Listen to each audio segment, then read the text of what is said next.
आप सबको प्रणाम, नमस्कार, नमस्ते। 3 जनवरी 2026 रात के लगभग 2 बजे अमेरिकी डेल्टा फोर्स ने वेनेजुएला पर आक्रमण करके वेनेजुएला के प्रेसिडेंट को फोर्ट्रेस किले से किडनैप कर लिया। एक रूम में कंप्यूटर के स्क्रीन के सामने बैठा है अमेरिका के प्रेसिडेंट डोनाल्ड ट्रंप, जो कि वर्ल्ड का सबसे पावरफुल आदमी है।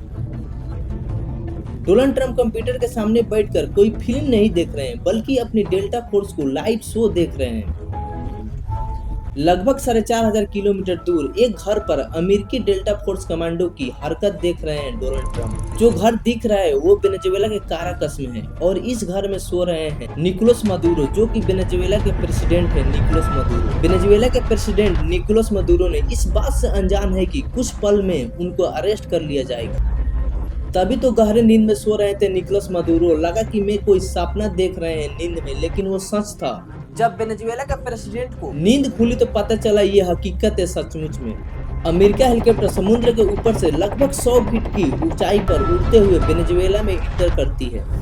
जो हेलीकॉप्टर उड़ रहे थे वो इतने नीचे उड़ रहे थे कि रडार भी इन्हें कैच नहीं कर पा रहा था। वेनेजुएला के राजधानी काराकस में पूरी बिजली काट दी गई थी। आपको क्या लगता है ये सब अचानक सब प्लान बनाया गया था? नहीं, ये सब कुछ महीने पहले ही प्लानिंग की गई थी। सब प्लान बेस्ट पर आधारित था। पूरा काराकस शहर अंधेरे में डूबा था क्योंकि साइबर अटैक करके पहले ही बिजली काट दी गई थी। और कुछ देर बाद हेलीकॉप्टर से कुछ डेल्टा फोर्स कमांडो नीचे उतरते हैं छत पर। रस्सियों के सहारे वेनेजुएला के प्रेसिडेंट निकोलस मदुरो के छत पर बिना शोर किए उतरते हैं और उतरने के बाद बेडरूम में इंटर करते हैं। उस रूम में घुसते हैं जिसमें निकोलस मदुरो सो रहे थे। तो एक सवाल बनता है कि डेल्टा फोर्स कमांडो को कैसे पता था एग्जैक्ट कि वेनेजुएला के प्रेसिडेंट निकोलस मदुरो हैं। जिस समय खिड़की से डेल्टा फोर्स कमांडो घुस रहे थे तभी निकोलस मदुरो की नींद खुल जाती है और उनको लगता है कि निकोलस मदुरो की हमारी ही सिक्योरिटी हम पे अटैक तो नहीं कर रही है। फिर भी वो अपने स्टील सेफ रूम की ओर भागने की कोशिश करते हैं। डेल्टा फोर्स कमांडो भी तेजी से उनके पीछे भागने लगते हैं पकड़ने के लिए और वह दरवाजा तक पहुंच जाते हैं, बट दरवाजा को बंद नहीं कर पाते हैं और दरवाजा बंद करने से पहले ही अमेरिकी कमांडो उन्हें पकड़ लेते हैं। और वेनेजुएला के प्रेसिडेंट को अभी तक पता नहीं चलता है हमारे साथ ये सब क्या हो रहा है। निकोलस मदुरो को लगता है ये कोई सरप्राइज तो नहीं है ना, लेकिन वहीं अमेरिका के प्रेसिडेंट को सरप्राइज से कम नहीं। सिर्फ 5 मिनट में ये पॉसिबल है कि कोई भी देश के प्रेसिडेंट को अरेस्ट करवा सकते हैं डोनाल्ड ट्रंप, अमेरिका के president. Donald Trump news channel के माध्यम से कहते हैं कि मानो कि मैं कोई टीवी शो देख रहा हूँ। Have seen what happened. I mean, I watched it literally like I was watching a television show. लेकिन ये कोई टीवी शो नहीं था, ये था अभी तक का मॉडर्न हिस्ट्री का सबसे चौंका देने वाली डेल्टा फोर्स कमांडो का ऑपरेशन। अमेरिका ने एक कंट्री के प्रेसिडेंट को उसके ही घर से अरेस्ट करवा लिया। जब अगले दिन सभी देश में ये खबर सुबह आती है तब पूरी दुनिया दंग रह जाती है। पूरी दुनिया के लोगों के मन में 2 सवाल आ रहे हैं। पहला, अमेरिका के प्रेसिडेंट डोनाल्ड ट्रंप आखिर ऐसा क्यों किया? दूसरा, क्या इतना भी पावरफुल हो गया है अमेरिका के राष्ट्रपति कि जब मर्जी किसी भी देश के प्रेसिडेंट या प्राइम मिनिस्टर को अरेस्ट या किडनैप करवा लेना? तो अब बाकी देश का क्या होगा? इसी डर में जीते रहना पड़ेगा। अब बिना देर किए वीडियो के स्टार्ट करते हैं। एक प्रेसिडेंट को पकड़ने वाली प्लानिंग यह एक रात में नहीं हुआ।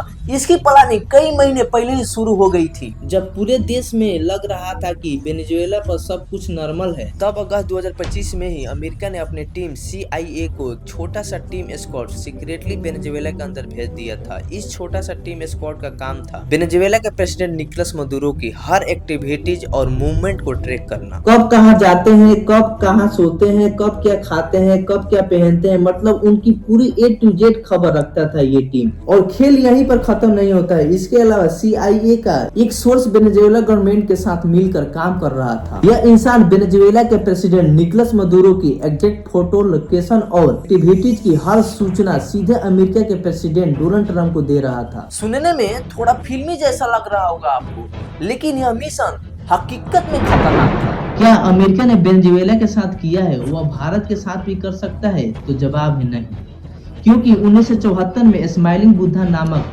राजनीतिक नेतृत्व परीक्षण प्रधानमंत्री इंदिरा गांधी के निर्देश पर किया गया था। उन्होंने इस मुश्किल और सीक्रेट मिशन को हरी झंडी दिखाई थी और परमाणु प्रोग्राम और मिसाइल प्रोग्राम को आगे रखी। फिर 1998 में प्रधानमंत्री अटल बिहारी वाजपेयी और डॉक्टर एपीजे अब्दुल कलाम वैज्ञानिक सलाहकार की जोड़ी ने भारत को एक परमाणु शक्ति न्यूक्लियर पावर बनाकर दुनिया को हैरान कर दिया था। अमेरिका ने ऑपरेशन के लिए ग्राउंड तैयार कर रहा था, जैसे कि फिल्म में होता है। नवंबर 2025 अमेरिका के डोनाल्ड ट्रंप और निकोलस मदुरो के बीच बात होता है कॉल के जरिए। इस कॉल के जरिए ट्रंप ने निकोलस मदुरो को साफ कह दिया था, पावर और देश छोड़ दो, यही तुम्हारे लिए सबसे बेस्ट है। निकोलस मदुरो को ट्रंप की ओर से एक धमकी मिली थी। निकोलस मदुरो को लगा कि इसे कुछ नहीं होगा, वो हल्का में ले लिया था धमकी को और माना कर दिया। मदुरो को माना करते ही ऑपरेशन प्रिपरेशन एडवांस स्टेज पर पहुंच गई और इसके बाद यूएसए ने कुछ ऐसा किया जो सुनने में नेक्स्ट टू इम्पॉसिबल लगता है। अमेरिका डेल्टा फोर्स ने मदुरो के घर का एक डुप्लीकेट हूबहू नक्शा तैयार किया। फिर डेल्टा कमांडो ने पूरी किडनैपिंग का रिहर्सल किया। अमेरिका ने वेनेजुएला के आसपास अपने फाइटर जेट्स, नेवी और एयरक्राफ्ट को भी भेज दिया था। दिसंबर के शुरुआत में लगा मदुरो के व्हाइट हाउस सपोर्टिंग सिस्टम में कुछ प्रॉब्लम्स आ रही है। फाइनल मंजूरी दे दिया गया था ट्रंप की तरफ से 25 दिसंबर को, लेकिन इसके बीच एक प्रॉब्लम्स को फेस करना पड़ा डेल्टा फोर्स कमांडो को, क्योंकि मौसम खराब था वेनेजुएला में और कई दिन ऑपरेशन को टाला गया और अच्छा मौसम का इंतजार कर रहा था अमेरिका। लेकिन 2 जनवरी 2026 को मौसम साफ हुआ और रात को लगभग 10:46 पर ट्रंप ने फाइनली अनाउंस कर दिया गो टू वेनेजुएला। और उसके बाद शुरू हुआ एक ऐसा ऑपरेशन जो दुनिया में अब तक नहीं हुआ था। 150 से ज्यादा हवाई जहाज उड़ान भरी और जैसे ही काराकस में लाइट साइबर अटैक की वजह से काट दी गई और शहर में अंधेरा छा गया और फिर एयर स्ट्राइक की गई। काराकस में पूरा सिस्टम को नहस तहस कर दिया गया। इस एयर स्ट्राइक में 40 लोगों की मौत हुआ।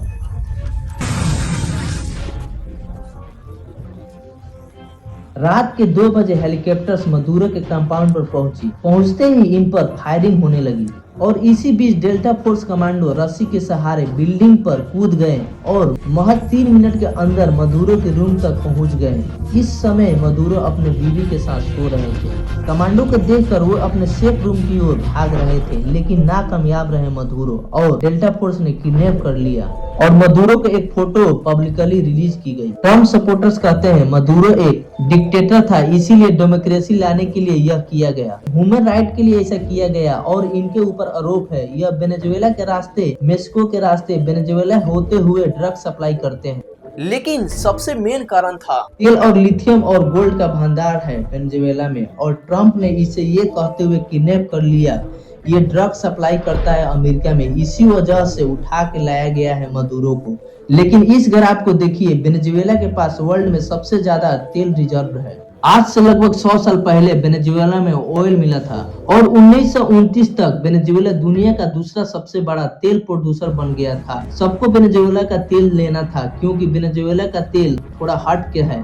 प्रॉब्लम तब शुरू हुई जब साल 1999 में ह्यूगो चावेज वेनेजुएला के प्रेसिडेंट बने। 2000 सन में अपने तेल इंडस्ट्री को नेशनलाइज कर दिया और 2001 में अमेरिकन कंपनी के ऑपरेशन बंद हो गया। साल 2005 में अमेरिका ने इसी वेनेजुएला पर सेंक्शन लगा दिया। 2019 में वेनेजुएला की खुद की नेशनल ऑयल कंपनी ने पीडीवीएसए और अमेरिका ने अदर्स कंट्री पर प्रेशर डाला कि वेनेजुएला से ऑयल मत खरीदो। वेनेजुएला के पास 303 बिलियन बैरल्स के प्रूवन रिजर्व है। ठीक ऑपरेशन से 3 दिन पहले मदुरो ने एक इंटरव्यू दिया था, उसमें उन्होंने कहा था कि अमेरिका उन पर वेपन्स ऑफ मास डिस्ट्रक्शन होने या न्यूक्लियर वेपन्स डेवलप करने का कोई आरोप नहीं लगा सकता है, इसीलिए उसने ड्रग्स का झूठा आरोप लगा दिया। मदुरो ने कहा कि वेनेजुएला पर जो ड्रग्स का आरोप लगाया जा रहा है यह झूठा है। 2003 में जब इराक को कल्पना किया गया था, इसके पीछे भी असली वजह ऑयल को ही बताया गया था। जैसे ही ऑपरेशन की खबर पूरी दुनिया में फैली तो रिएक्शन आना शुरू हो गई। कोलंबिया, मेक्सिको, स्पेन, इसने सबने एक ज्वाइंट स्टेटमेंट दी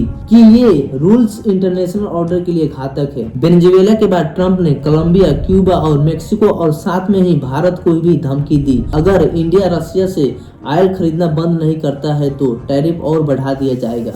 ट्रंप को लगता है कि दुनिया में रूल्स सिर्फ उन देश के लिए है जो कमजोर है, बाकी लोग जिनके पास पावर है वो अपनी मनमानी कर सकते हैं। हैरानी वाली बात यह है कि आज अमेरिका कर सकता है किसी भी देश के अंदर घुसकर, तो कल को चाइना बोलेगा कि मैं भी कर सकता हूँ और कल को रशिया बोलेगा मैं भी कर सकता हूँ। इस तरह से सभी देश सोचने और करने लगे तो फिर वर्ल्ड वार की स्थिति आ जाएगी। तो आपको क्या लगता है? नेक्स्ट टारगेट अमेरिका किस देश पर हमला करेगा? कमेंट में जरूर लिखिएगा और चैनल को सब्सक्राइब जरूर कीजिएगा और वीडियो को लाइक कीजिएगा। मिलते हैं किसी नेक्स्ट टॉपिक के साथ। जय हिंद, जय भारत।